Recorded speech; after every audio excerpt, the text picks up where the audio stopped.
Hello everybody, my name is Jesper Anker. I'm here representing CyclingUp.tv and I'm very happy to be here with Barta and Sam Bennett of Bora Argon 18. How are you guys doing? Not too bad. Here in Mallorca, good weather. Well, finally good weather, so yeah, not too bad. Yeah, it's fun. It was a little bit rain, but now it's sunny, and the next day is still sunny. It's good to hear. As you mentioned, you guys are currently in Mallorca. That's where your training camp is at, correct? Yeah, that's it. And yeah, we're here for the first race of our season, so it's a 2 week block. hmm could you guys run me through a day in your life at the training camp? Like when do you wake up, what do you do, and when do you go to sleep? Yeah, it's well, we're in two separate groups. So for like each day, first thing in the morning, like it's every second day. First day is the climbers with the core. The next day, and then the sprinters in the evening have the stretching, and then it changes the next day, vice versa. So then for us, yeah, like well, depending on whether we have core in the morning or not, we just get up, we have breakfast at 8. We have our training at 9:30 if it's over 5 hours, 10 if it's under 5 hours, and yeah, doing a bit of sprint training. Then we're back. We're trying to get a lot of media stuff done this week afterwards. So then like we have that. We have massage, then dinner in the evening times, and yeah, then we try to get to bed. And then I suppose for you it's a little different. For me, it's almost the same, just the training is a little bit other. But today I'm in the climbers group, and today I was wake up a little bit later. But tomorrow I have to wake up, I don't know, 7:20, maybe 7:15, because the uh, core training start 7:30 before the breakfast, and yeah, maybe the massage tomorrow. It does sound like a packed schedule for a training camp. Yeah, yeah, it's strange this week because you actually, yeah, obviously our bodies are physically able for it, but it's a lot and you don't feel you have much downtime. So physically you're kind of tired, or sorry, mentally you're a bit tired. So yeah, it's strange that way. Totally understand that.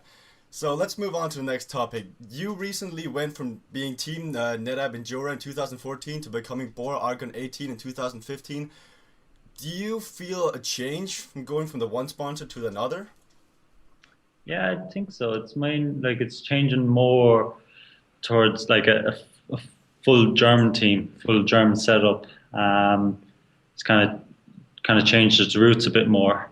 But also, yeah, like I think the team is making another step. It's a bit more professional this year. I think like we're all making another step, another level. So I think it's looking good. I don't know for you. Oh, I think the team changed some things like bikes, clothes, and I think all these small things are better, and it's good for the team because every small thing make the difference in the races. Yeah. Then a follow up. You got Sam. As you mentioned, the team is becoming more German. How do you guys feel that now that you're both not German, that you're on a German team? For me, it's different. He speaks German, so he's okay. But when I get stuck with more Germans and they kind of forget themselves and then they start speaking German, I can't understand too much. So yeah, I'm gonna have to learn a bit of German. But no, like it's a lot of the same people, so like they're all your friends anyway. So you don't feel excluded really. But yeah, I'm just gonna just have to knuckle down and learn a bit of German, I guess. That sounds good. Best of luck regarding that. Okay, so earlier in this month, ASO rewarded Bora Argon another Tour de France wildcard. You got one last year as well, but you guys did very well. And this year you're going again. What are you guys' expectations for the Tour de France? Do you expect to make the start list this year?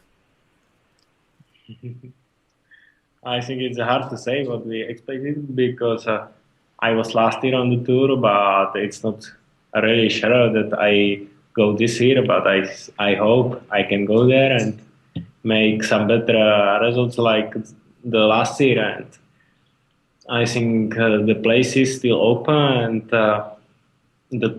the team take the best rider for the Tour de France and try do the best in this race. How about Like you, Sam?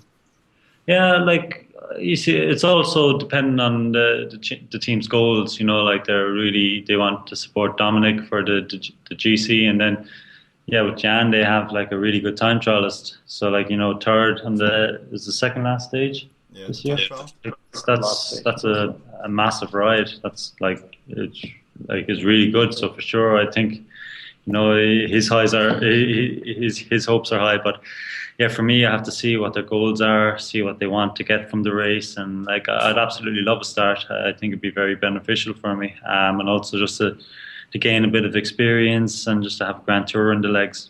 That was good. That was also going to be my follow-up question because you mentioned Jan got third in the stage. I was going to ask if you think you deserved a spot because you didn't get a spot last year. Um, I don't know. Like last year, you have to respect the team's decisions and their goals as well. So, I can't blame them. They like their goal was to get top 10 with Leo. They achieved that, and they did a really good job. So, like yeah, maybe like it was first year pro as well. You can't expect too much. So yeah, like we'd see what happens.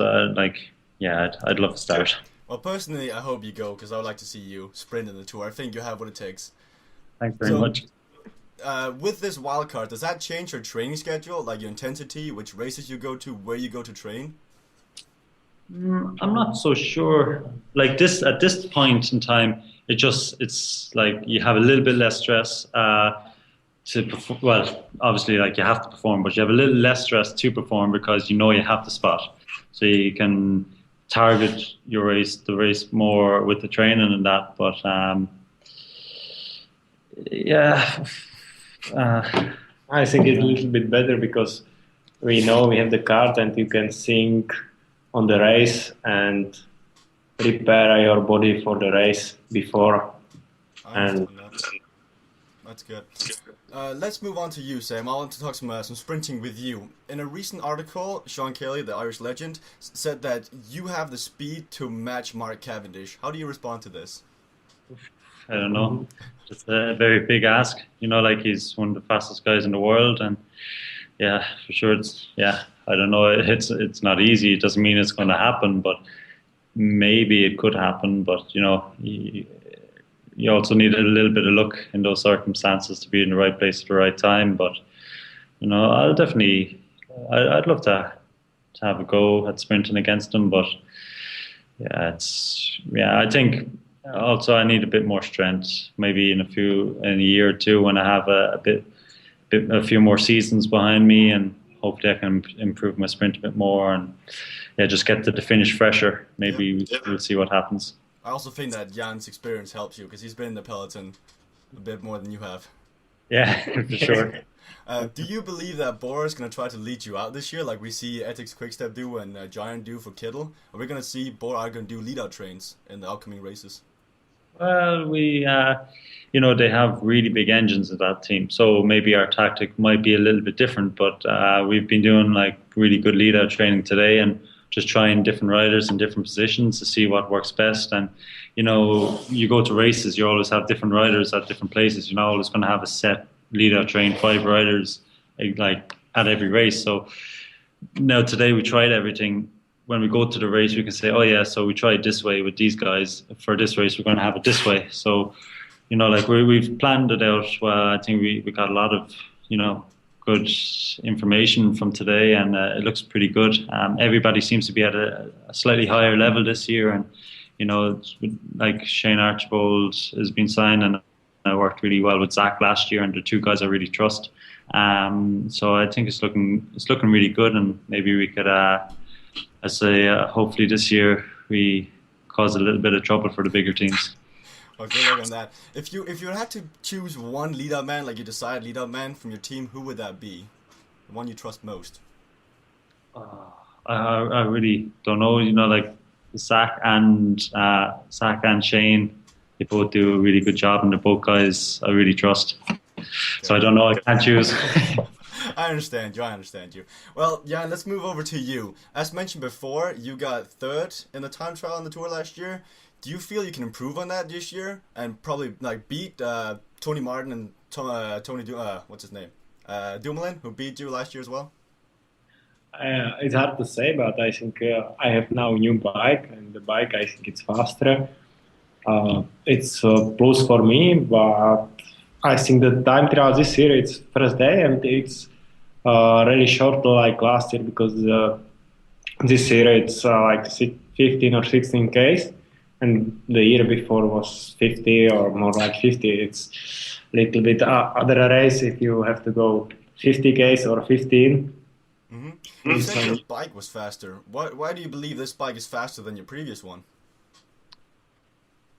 Oh, I think the bike it's completely faster because it's more stiff, it's more aero, and the position I think can be also a little bit better on this bike, and this make also the small difference. And in the time trial, some seconds can make big difference in the